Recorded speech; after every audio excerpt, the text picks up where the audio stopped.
Hi guys, this is Jayesh. I secured All India Rank 5 in GATE 2019.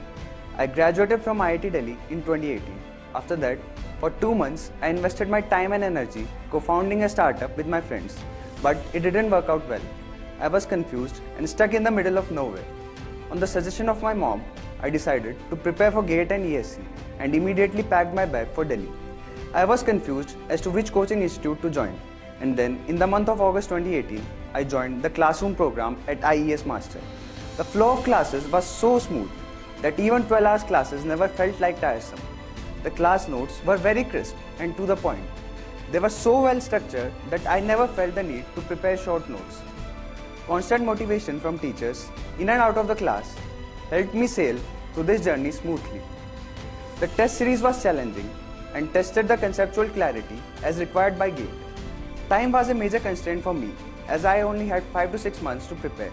But the teachers at IES Master, especially Kanchan sir, Ankit sir, Gansham sir and Ayush sir, taught so well that I was able to digest the concepts in the class itself. I owe all my success to my mom, my maternal grandparents and above all, IES Master. My only piece of advice to my juniors from IIT Delhi is that it's never too late to begin your preparation. The key is to stay focused on your target. All the best.